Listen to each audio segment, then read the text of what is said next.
This is Arab Talk on KPOO 89.5 FM in San Francisco. This is Arab Talk with Jess and Jamal. I'm Jess Hannan. And I'm Jamal Dejani. Jamal, we're into the third week of the ceasefire or hudna between the Israeli military and Hamas in Gaza. And we're seeing steady progress in the release of Palestinian prisoners, as well as the release of the Israelis that have been in Gaza for almost 15 months now. Dozens of Palestinians have been released from Israeli jails. But in contrast to the Israelis who have been released, Palestinian prisoners who have been released show evidence of torture, starvation, and other forms of ill treatment, suggesting that they've been subjected to the usual harsh conditions of confinement.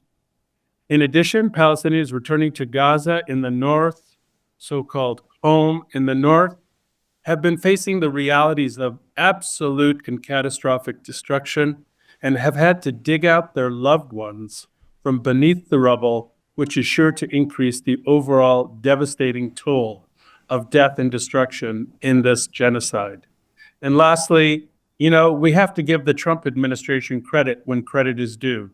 They have, in fact, been, coming up with abuses of spending in the government, and they've been doing such a great job, Jamal. We know that they found that the United States was sending $50 million in condoms to Gaza.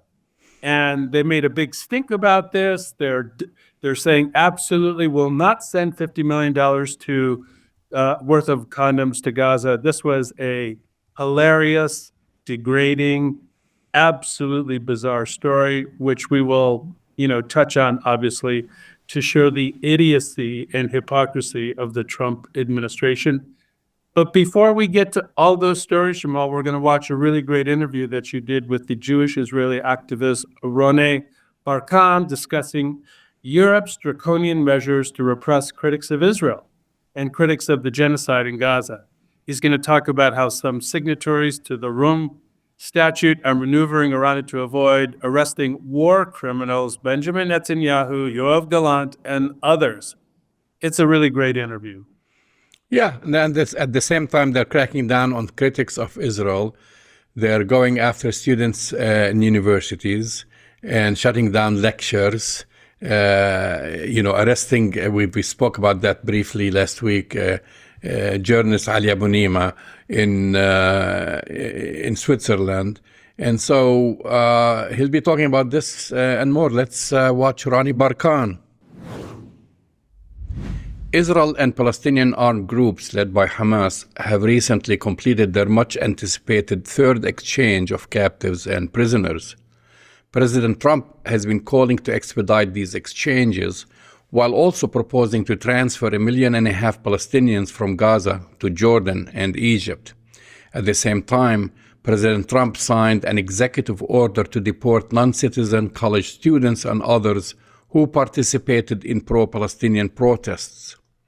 In Europe, measures to repress dissent are rapidly accelerating and becoming more draconian. Laws are also being rapidly altered to circumvent international law to protect Israel, while also facilitating apprehending activists demanding that Israel be held accountable. Joining us on Arab Talk to discuss this and more is Ronnie Barkan. Ronnie is a longtime Jewish Israeli activist and math teacher. He's also the co-founder of Boycott from Within. Welcome back to Arab Talk, Ronnie. Thank you for having me. Most recently, we have seen Keir Starmer use the Metropolitan Police to entrap and arrest peaceful protesters at a pre-approved march in London. Journalist Ali Abunima, abducted in Zurich after entering the country lawfully to give a lecture he had been invited to give by Swiss citizens. Then we have an extraordinary entrapment of students at the Technical University of Munich. You were there to present a report. Briefly, what was your report about and what happened? A report was written quite extensively over the past months about the complicity of Munich-based academia in Israeli crimes, namely LMU and TUM, Technical University of Munich. And the students organized a meeting with the university, with the administration, in order to discuss the findings of that report. I should mention, for example, that TUM has a joint missile project with Technion. They have an autonomous boat project with Tel Aviv University that is sponsored by Rafael. Rafael is the Israeli state-owned weapons manufacturing agency. This is the acronym of Rafael. They also have, TUM also has ties with Ariel University, which is in the West Bank settlement. So the students, concerned about their university's complicity in crime, wanted to discuss this with their administration. They set a meeting. The university did not object, did not respond. When people arrived at the meeting in order to raise their concerns and have an open discussion, there was the building management there, pretty much welcoming them, kind of showing them the way inside. But once we were all there, basically the doors were locked. Many police vehicles were parked outside, and then the students were basically charged with trespassing, and obviously none of the administration was there. We know that actually the university administration has emailed their professors not to show up to that meeting. I should also mention that TUM has, once they received a copy of the report over a month ago, they have removed from their website some of the incriminating evidence that has been documented in the report. So they have clearly read the report, they have acted upon it, but not in order to deal with the concerns, but rather to cover up their crime. Not only cover up the crime, it seems that they reported the students and to the police and entrapped everybody who was coming there. Yes, indeed, and this is really an entrapment. I mean, even being locked up in a lecture room is actually, there is also a concern for safety, of course. And this has all been documented, the lies that have been propagated versus what actually happened. And I would argue the criminal activity of the university in that specific incident. At the same time, we should remember that in Germany, people are very much afraid to speak up. Well, that's going to be my next question in a way, because you've been an activist for Palestinian human rights and against Israel's apartheid and ethnic cleansing for many years now. You've experienced, authorities have always cracked down, but that's why I was going to ask you, do you notice a marked escalation recently, not only in repression, but in ways the law is being manipulated in many countries, in many European countries, in particular in order to protect Israel, especially after the genocide, or during the genocide, I should say? Yeah, so we are clearly seeing a change in the legislation, and sometimes it is done via the gray areas. So basically, for example, the other day in the Bundestag, in the German parliament, they passed a resolution. It is not a law, it is a resolution in the name of fighting anti-Semitism. Obviously, it has absolutely nothing to do with anti-Semitism, but in the name of fighting anti-Semitism, they have decided to basically cut funding to universities that have expressed, or their students have expressed support for Palestinian rights. They are basically, and it's more than just the funding, of course. The funding is just the first step, but it is about the ability they have in the resolution. They are discussing the ability to basically expel any student that has the wrong political views, basically standing on the side of Palestinian rights and against the criminal genocidal supremacist state of Israel. I should also mention that the UK is following Germany's playbook in that sense, and they have been changing the laws for the past decade. I spent a couple of years in the UK recently, 1 year under house arrest after smashing up the Elbit Systems headquarters there. Elbit Systems is Israel's #1 arms manufacturer, and everything that is happening in Gaza right now has either an Elbit logo or an Elbit component in it, including Elbit personnel who are on the ground right now, carrying out the genocide. It is not only done by proxy, but they are there on the ground because this is their research and development in practice. So in the UK, for example, a decade ago, they have removed international jurisdiction, specifically, explicitly, in order to protect Israeli war criminals, namely, specifically, Tzipi Livni and other war criminals who were responsible for the 2008 massacre in Gaza, called Cast-Led. And then in 2011, the UK has changed the law, then immediately invited Tzipi Livni to visit again in the UK because they said it was unacceptable that Israeli war criminals cannot visit there. And Livni was the first one to test the new law, the changed law. When she set foot in the UK, there was basically a charge filed against her by lawyers in the UK. And this landed in the hands of Keir Starmer, who was then the Director of Public Prosecution. And under the new law, he was able to lend impunity to Livni. 2014, 3 years later, she was responsible for another massacre, Protective Edge. And nowadays, she is on the board of directors of Elbit Systems. Now, this is about the law. I just want to go back. You mentioned you call these kind of law maneuvering a gray zone. What about, I want to ask you about the ICC's call for the arrest of Benjamin Netanyahu and Yoav Gallant, and how countries like France, Germany, Poland, and the UK have squirmed out of their obligation as signatories to the Rome statutes.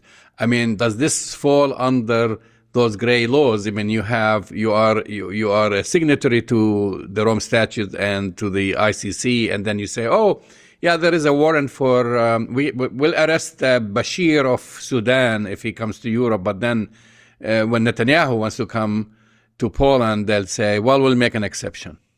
Exactly. So there are two things that are at play here. The first thing is what I mentioned about basically changing wherever they can, changing international jurisdiction, basically removing international jurisdiction in order to protect Israel. Those who are obligated to basically right now arrest Netanyahu when he sets foot in whatever country, for example, Poland. At the same time, there is also the gray law, the not specifically a law, but like the resolution that I mentioned in Germany, and many, many changes that have been happening over the past decade at an escalated rate in the UK. So in the UK, for example, when I carried out the action a couple of years ago against Elbit Systems, I had defenses in the law. I could later on come to the British court and say, yes, I did smash up something. I did possibly cause damage, but I did this in order to avert a greater damage. I did this in order to save lives. I used to have all kinds of defenses in the law. By the time that we had the trial, all of these defenses have been removed. So by the time that we had the trial, we could not talk about these things and could not be acquitted based on those principles. So this is how it is playing out in different places like the UK and also in other places, including Germany. You have many, many resolutions that are being passed, which are not obligating by law, but they are still very much enacted upon. And there is obviously also the direct repression by the police. The German police has been brutal about anyone who has been voicing their concerns about the ongoing genocide. And I see the same type of activity also happening in other places. And you mentioned the arrest of Ali Abu Nana just a few days ago, even though he entered the country legally and there was no concern when he entered. But then something happened behind the scenes where they decided to arrest him. And they arrested him violently and kept him basically detained for a couple of days and then deported. And this is done because they are basically playing around with what is around the law, not specifically changing their own state laws, but changing the practices around that.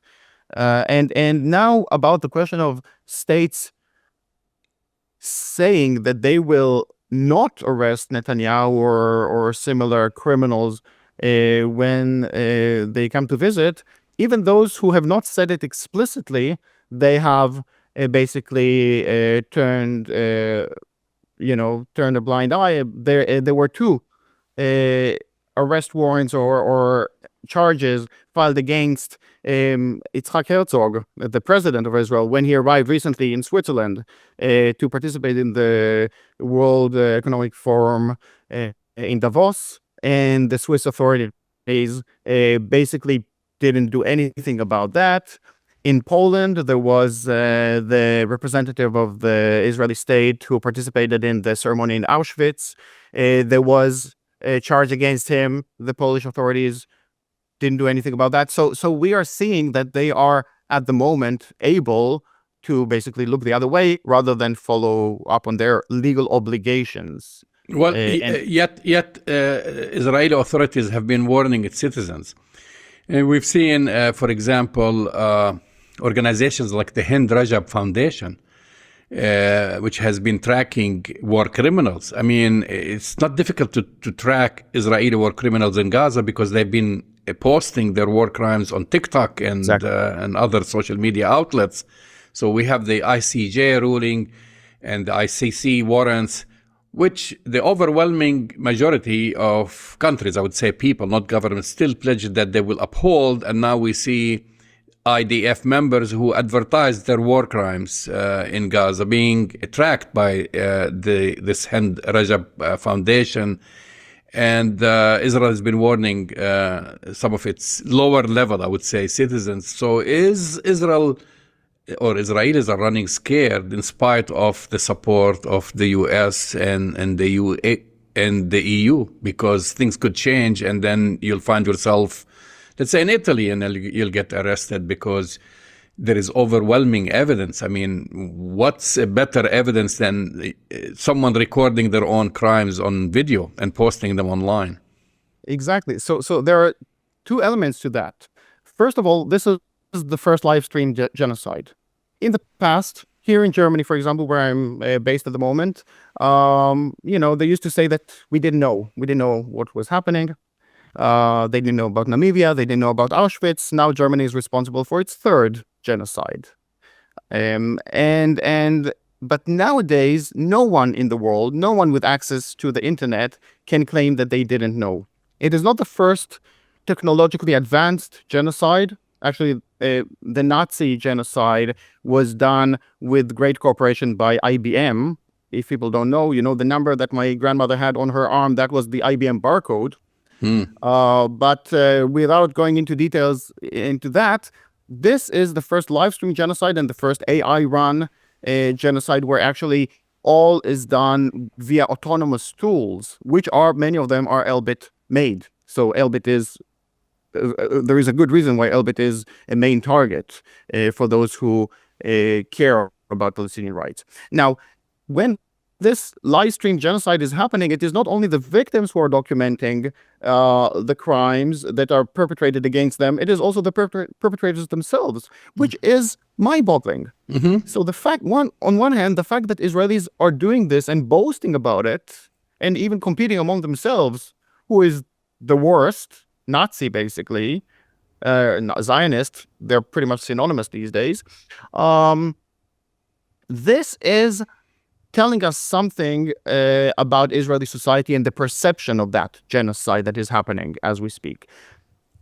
I would argue that at the same time, there is a kind of undercurrent in Israeli society where they are starting to get concerned because of the ICJ, because of different expressions around the world, and also in terms of victory or not in Gaza. Militarily, I don't think that there was a victory. I don't think that anyone thinks that Israel has come out victorious militarily.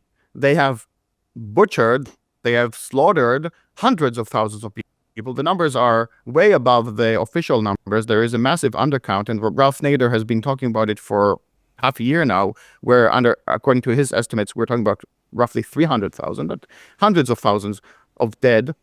And still, Israel has not come out victorious militarily, but also I think that psychologically, they are not victorious. And I am looking with great interest at the crumbling, the dissolvement of Israeli society, basically the implosion of Israeli society, And, obviously, I think that our job is to help bring about that sooner rather than later. But I think that there is something very interesting happening in the psyche of Israelis, where they are not against what is happening in Gaza, but they are concerned, more and more concerned about the consequences. And the very few who still haven't lost their humanity, I think that among them, they are really, pressed against the wall. And they are seriously, I think that the most important discussion among Israelis who haven't completely lost their humanity should be about, just like in the case of Germany 89 years ago, at what point do we pack up and leave? At what point do we say we can no longer be part of this Nazi Zionist society? And how do we best bring about the dismantlement of that system of oppression, domination, terror, and now genocide? Well, since you are now speaking to us from Germany, and the release of the detainees and prisoners, both Palestinian and Israeli, comes on the week of the 80th commemoration of the liberation of Auschwitz. You've mentioned your grandmothers, and you have other, I'm sure, relatives who were in Nazi camps. What is your message on what must be learned from this event? So I gave a little speech at the commemoration for 80 years for the liberation of Auschwitz in Nuremberg.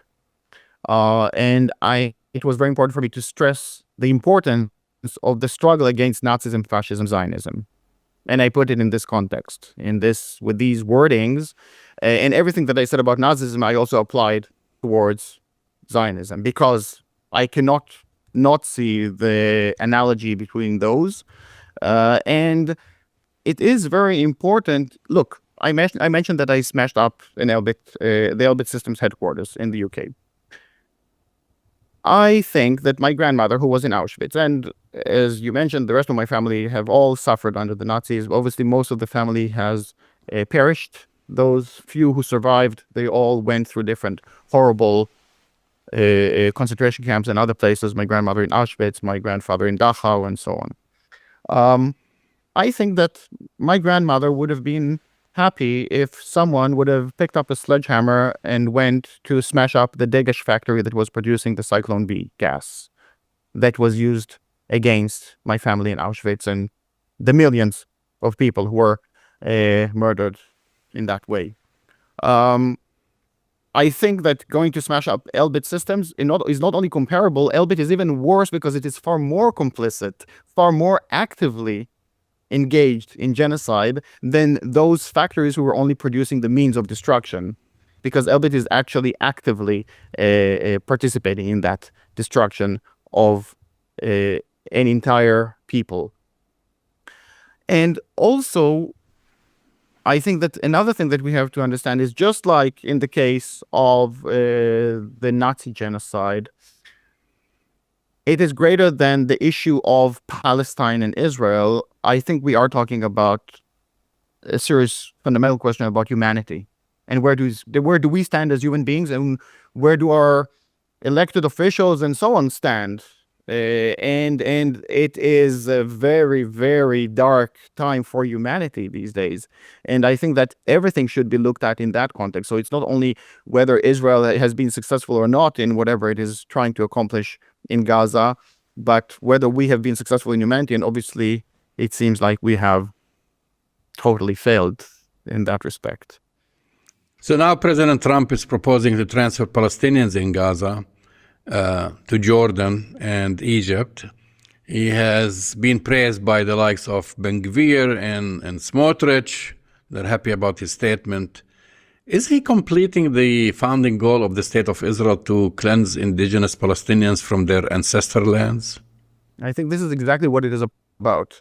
Some people think that there are other issues at play, like the Suez Canal and the other financial interests. And obviously there are many financial interests and other political interests involved. But I think that, at least for Israelis, and I believe that also for Trump for that matter, we have to understand that I mentioned that Israelis see what was happening as not a success, a military success. And why is it not a military success for them? Because there are still Palestinians left in Palestine.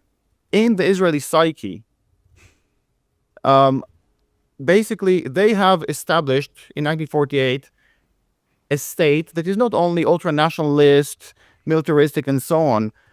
Fundamentally, it is about exclusivity. It is about creating a place for them and only for them. And how can you create a place for them and only for them in a place that is already inhabited by other people? There are only two options that I know of. You either get rid of the people from their land, or you get rid of them altogether. You just kill them all. So it's either ethnic cleansing or genocide. And genocide was always in the cards. And what is happening right now in Gaza is basically Israel using that opportunity to rid themselves of as many Palestinians as possible, basically finishing the job that they haven't done in 1948. And many people like Feiglin, who was the who was the speaker of the Knesset, I think he was also deputy prime minister, if I'm not mistaken, he said that the only difference between Gaza and Jaffa is 19 years. Both are Jewish towns on the shores of the Mediterranean Sea. And whatever was done to Jaffa in 1948, basically the ethnic cleansing of Jaffa, many of whom who have been expelled from there are now refugees in Gaza. Whatever was done to Jaffa in 1948 should be done to Gaza. And the problem is that it wasn't done. It was only occupied rather than ethnically cleansed back then in 1967. So now I think that for many Israelis, they are seeing this as completing the job, and they are clearly stating about how Gaza, they're boasting about how Gaza is becoming, they're giving it new Israeli names and so on. They are establishing their Israeli whatever places there, restaurants or whatever they are doing symbolically. And we are also hearing that from the U.S. administration. Jared Kushner was talking about, the real estate along the water in Gaza, and that we should clear the place up. And now Trump is saying, reiterating the very same thing. He's saying just to let you know, he said it can be rebuilt to become like Monaco. I mean, they used to say in the past, they said that Gaza should be like Singapore. Yeah.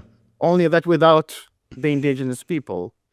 So let me ask you. I mean, you talk about the Israeli psyche, and so just within the past 24 hours and this whole past week, we saw Hamas fulfilling its obligation, releasing the mostly female prisoners, which I would term soldiers. Prisoners of war, and they made sure that they were wearing military fatigue to emphasize that they were soldiers, and they're coming from beneath the rubble and putting this whole show, and then thousands and thousands of Palestinians returning to their destroyed homes, especially in the north of Gaza, and yet they're there.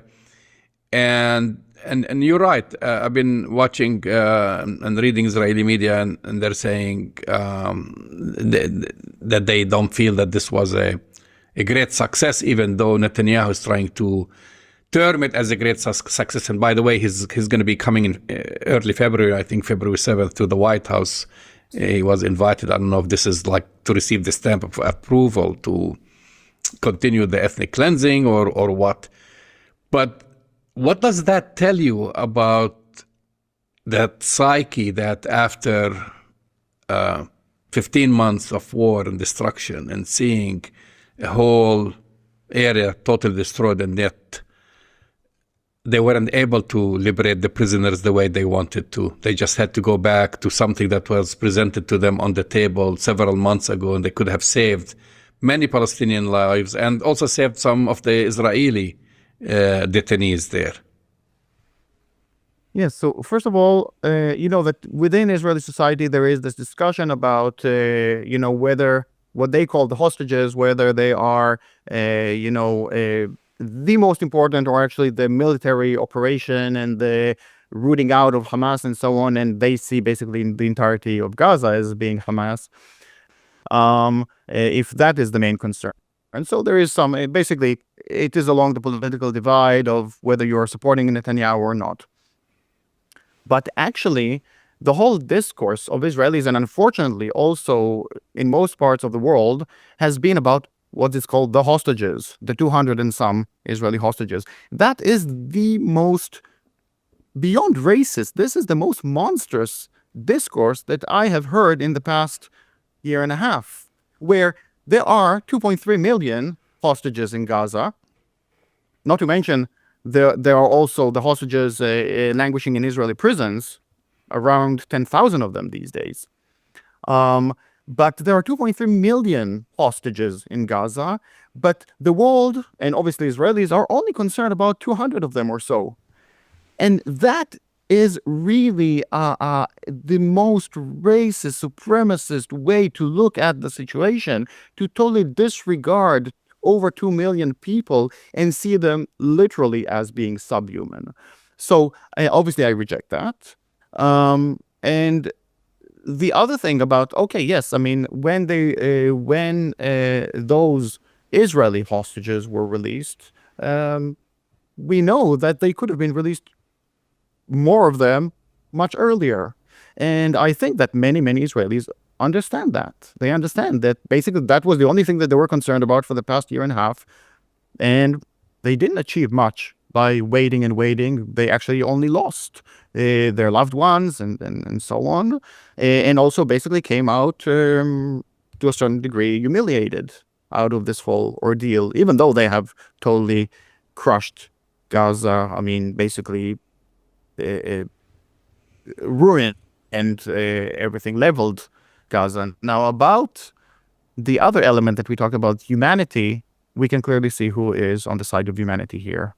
And seeing these, really like Gazans going back to their homes, to their whatever is left of their homes. And again, like the stories that I heard from my grandparents after the war. And I don't think that the war is over in Gaza, and there is no war, as we know. There is something that is more of a genocide than anything. But after the hostilities, going back to the village and trying to see who is still alive, and dealing with the whole trauma of the past year and a half, and the way that they are dealing with that is really amazing and inspiring. And I think that Gazans are really teaching the rest of the world a lesson in humanity more than anything else, and teaching us how we have failed them over and over again for the past year and a half, if not for the past 7 decades. I also have to mention that the story of Gaza is not the story of the 7th of October. It's also not the story of the 20 years of siege or the military occupation of 67. It is the story of 48. I mean, the vast majority of the people of Gaza are refugees held in basically in a concentration camp for the past 7 decades. And this concentration camp has now been transformed into an extermination camp by Israel. And the fact that the world is seeing this for so long and allowing this to happen, there are just no words to describe it. The only, chink of light, kind of the only ray of hope is that I think that more and more people are starting to realize how fundamentally wrong and how criminal and barbaric the Zionist state is. And this comes at a very high price, at the ultimate price. But I think that this realization of the world, of people around the world, is something that, there's no going back from. So maybe they have fallen for Zionist propaganda and Haaretz newspaper propaganda for the past 7 decades. But now, because things are so obvious, I think that, there is a way, hopefully, if just like the fascist forces of the world are uniting, also the anti-fascist forces of the world will unite. There is a way, to hopefully overcome that. Ronnie Barkan, as always, pleasure talking to you and having you on Arab Talk. Thank you so much for having me.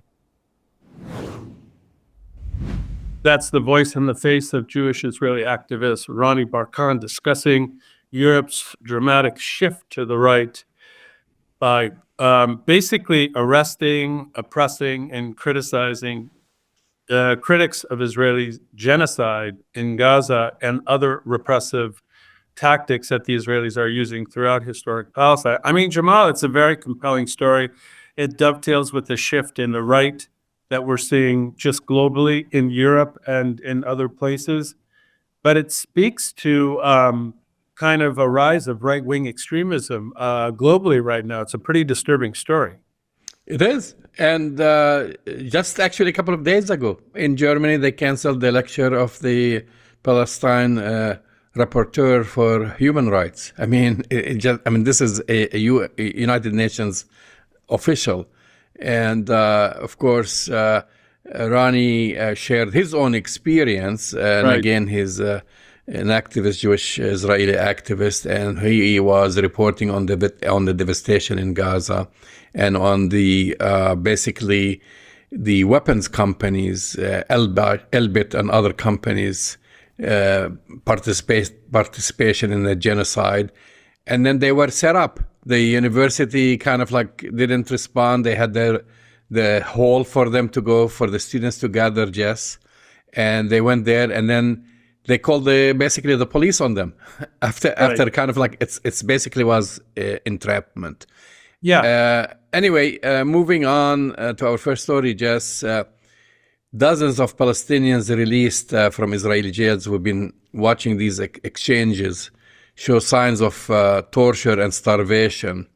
The Palestinian Prisoners Society said, following the latest batch that was released this past Saturday, and as part of the ceasefire agreement, as you know, between Hamas and Israel, 183 Palestinians were released from Israeli jails. They emerged wearing stained gray prison jumpsuits. They were handcuffed. You know, this is unlike the images of the the Israeli detainees who weren't handcuffed. And they were exhibiting signs of years of detention. Several of them looked tired and frail as they made the short walk from the bus to the European hospital in Khan Yunis in Gaza before being cheered through the crowd and reunited with their families. And one of the prisoners who were released said, and this is, I'm quoting here, for the past 15 months, we were exposed to the most brutal torture. The Israelis treated us in inhumane ways. They treated animals better than us. Well, this is part of the long tradition of Israel of using conditions of harsh interrogation, torture, and ill treatment against Palestinians, and especially against Palestinian prisoners, Jamal. There's a long, long history. And, we've been documenting it here on Arab Talk, as you know, with, the evidence of not only torture, but of sexual assault of Palestinian prisoners in Israeli detention. So I think for me, the most profound thing was the juxtaposition and the contrast between the smiling, waving Israeli hostages that were released, Jamal, who looked well-fed, who looked clean, who were dressed in clean clothes. And for all intents and purposes, at least on the surface, the way they represented themselves was quite impressive. I look at those pictures of the Palestinian prisoners and other detainees who were released, Jamal. They looked shaken. They looked ashen. And it's part of this long trajectory of Israel obviously never, ever complying with international law because, there are laws around, how detainees and people who are political prisoners are to be treated. Well, obviously, Israel has never gone along with that. But it was pretty grim to look at the evidence of maltreatment and torture that Palestinians were subjected to. Yeah, well, just a slight correction. You mentioned Israeli hostages. The latest detainees that were released, Israeli detainees, you could refer to them also as prisoners of war. They were female soldiers, serving in the Israeli military, and they were released wearing their military fatigue. And yes, they were showcased, I would have to say. Yeah. For everyone to see. They're smiling. They were given gifts and so forth. The Israelis didn't like that. They've delayed the release of one of the recent batches of Palestinian prisoners because they didn't like this kind of parade. Also, they didn't allow them to speak to the media. They don't want them to speak to the media. They also cracked down on the Palestinian families of those detainees not allowing them to celebrate or have large gatherings or also speak to the media. They raided the homes. So that's the difference. But the most important thing is, at least from what we've been seeing now and from the prisoners' testimonies, the Palestinians and doctors who have checked, examined them, they say they've been starved, they're undernourished, and they show signs of torture. Yeah, and that's part of the Israeli plan. We know that from lots of research, both Palestinian research and research from independent researchers who have evaluated Palestinian prisoners historically, whether in Gaza, West Bank, or Jerusalem. And there's been ample and well-documented history that Israel continues to use torture as a tactic and a technique to brutalize Palestinians that they detain.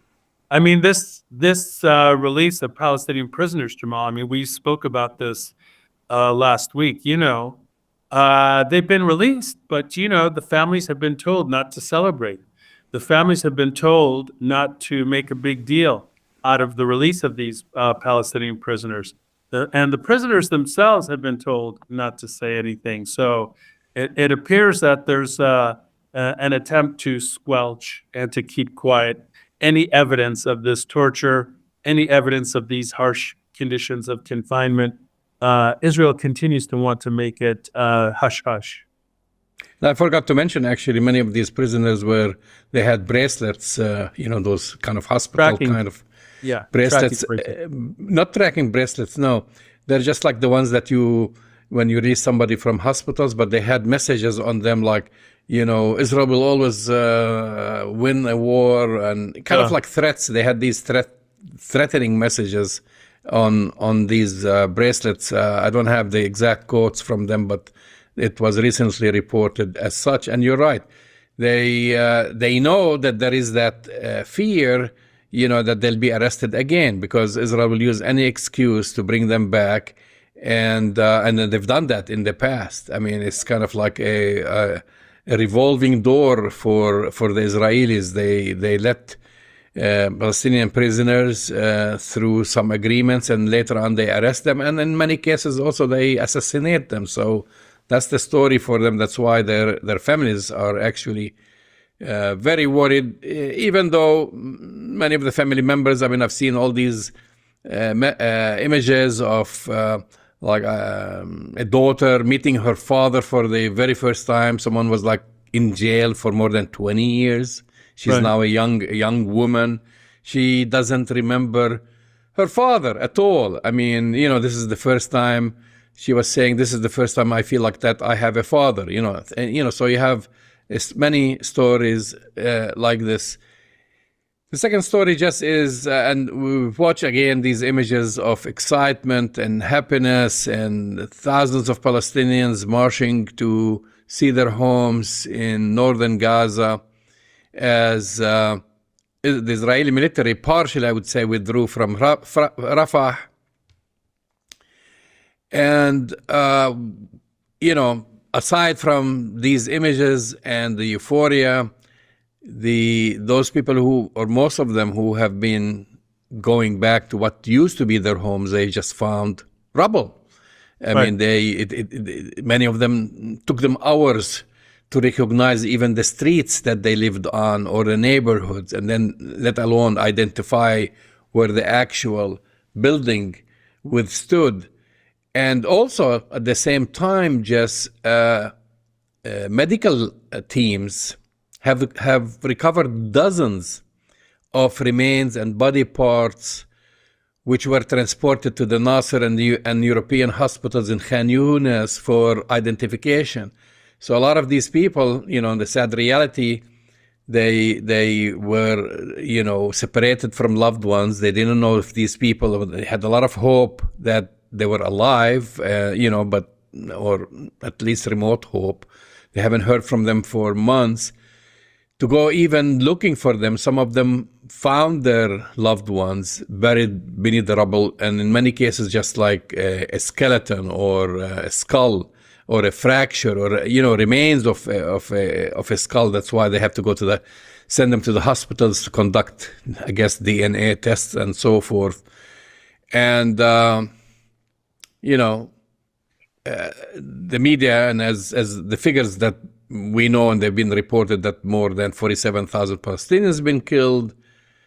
However, the globally renowned Lancet medical journal expects the actual number of deaths to be at least 41% higher than the announced toll.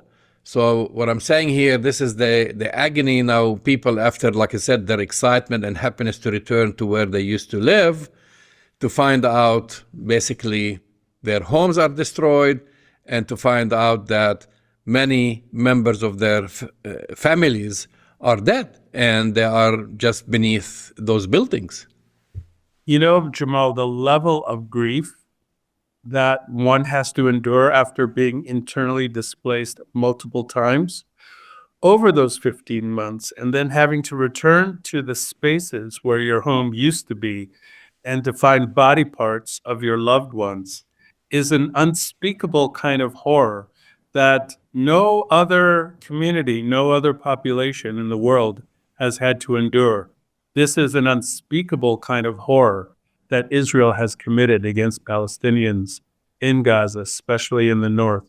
And certainly the number of dead will increase dramatically. I want to connect this, Jamal, however, to something else that happened last week, which is, the Trump-Kushner plan, the Trump-Kushner-Netanyahu plan for sending 1.5 million Palestinians out of Gaza into Jordan and Egypt. There was a statement released by the Arab League, and other Arab countries saying, absolutely not. Well, not that we trust the Arab League, but it's interesting that all of the American allies in the Gulf region have also rejected it. And I think even more poignantly, Jamal, and I know you saw this as I did, a lot of the people that were returning to the rubble said that they will never leave. So we're talking about Palestinians who have been internally displaced, who faced genocide, who see the destruction of their homes and their loved ones in Gaza, coming home and saying, we don't want to leave. We want to stay in our space, in our homes. It's pretty profound. Well, I mean, they don't want to leave. Basically, what they want is the international community to fix it, to rebuild their homes. I mean, that's basically what they want. I mean, Donald Trump, he says this whole area is gone and whatever. I mean, he's in the real estate business. But there are ways to kind of to repair neighborhoods, and because he's saying, oh, there's no way we can repair that. Well, guess what, Jess? There is a precedent, and people weren't sent outside the country. Berlin was destroyed, utterly destroyed during World War II, okay? In Japan, you got Hiroshima and Nagasaki and so forth.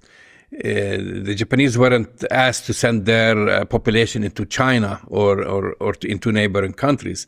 And as someone suggested, well, maybe, and actually Palestinians with Israeli citizenship who live in Haifa and Akka and so forth, they actually offered their homes.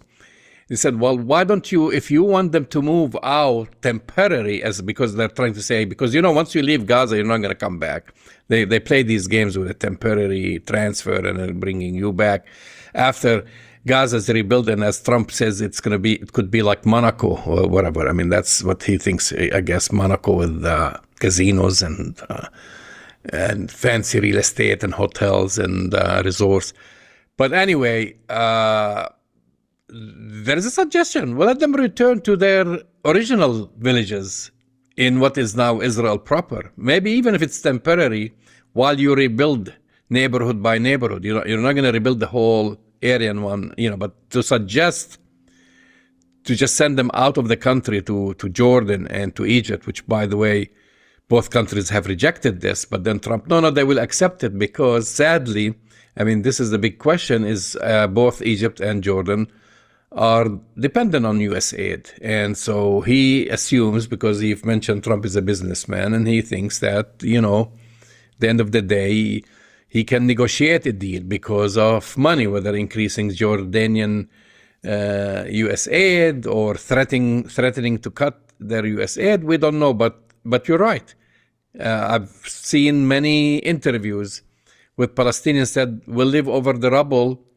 We just need a tent and we'll persevere until our home is rebuilt.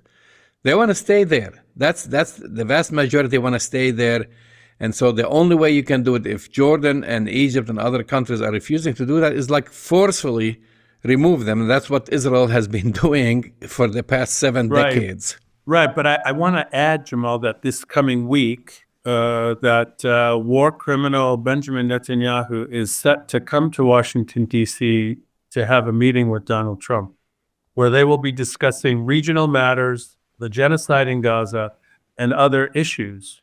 So it looks like Benjamin Netanyahu is among the first so-called world leaders who will be coming to Washington to kiss the ring and to see what kind of plan that Netanyahu and Trump can hatch to rid Palestinians from historic Palestine and beyond. So stay tuned. I mean, I don't know if the ICC warrants are going to be applicable in the United States. I mean, probably not. It's not. The U.S. is not a signatory, but aside from that, I was hoping you said the first world leaders. I would say the first war criminals.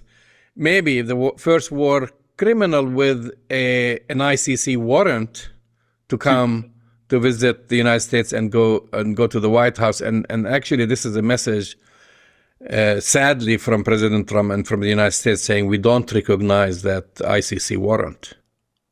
Well, it'll be interesting to see what happens. And we have a little message for Benjamin Netanyahu. That arrest warrant travels wherever you want to go. So I guess you only feel comfortable traveling to the United States. But that arrest warrant is with you and gallant. And it should also be noted, Jamal, that there's an active effort to identify all the Israeli soldiers who participated in the genocide in Gaza, and trying to also issue arrest warrants for all of the participants in the genocide in Gaza. So that will continue at some point. Right. So our final story, and I thought this could be in The Onion, what has been said by both President Donald Trump and his spokesperson at the White House, but they're claiming that, not claiming, they even boasted that the Trump administration had stopped $50 million in condoms from being sent to Gaza. Other media outlets, I would say, some media outlets like the Fox News, your favorite, they've described them as bomb-making condoms, okay? And of course, they never provided any evidence for that claim. Also, we have so many people like refuting and actually laughing at this claim from the Refugees International President Jeremy Konidike, who oversaw the U.S. Agency for International Development, which is USAID's COVID-19 assistance portfolio. During the Biden administration, he refuted Trump's and Levitt's claim as just ludicrous or unrealistic. And he said the USAID procures condoms for around a nickel a piece, basically 5 cents a piece. He basically wrote that on X, and that would be 1 billion condoms. $50 million will be 1 billion, condoms that would have been Going to sent. just Gaza. 1 billion condoms for 2 million people. That makes sense. Yeah, and another statement, the International Medical Corps, IMC, another organization that receives U.S. money to provide medical care in Gaza and other countries, said, their spokesperson said, no U.S. government funding was used to procure or distribute condoms, nor provide family planning services in Gaza. And then it goes on, and basically just from, I guess, the year 2023, and actually I talk about from 2000 to 2007 through 2023, no contraceptives and or condoms were shipped by U.S. aid to Gaza. And the Middle East, the entire Middle East, just received just about $45,000 worth of contraceptives. The entire Middle East. And they're talking about $50 million. This went to all these countries. While Africa, entire continent of Africa, they received $54 million, entire, in Africa. And that's basically to combat AIDS, and that was kind of like handled through the AIDS Foundation. And so there were questions like, where are they coming with these stories? Well, guess what? And I don't know if this is true or not, but a lot of the money that went for contraceptives to basically combat AIDS in Africa went through the Elizabeth Glaser Pediatric AIDS Foundation in Mozambique, which received kind of like most of that money that I've been talking about since 2021.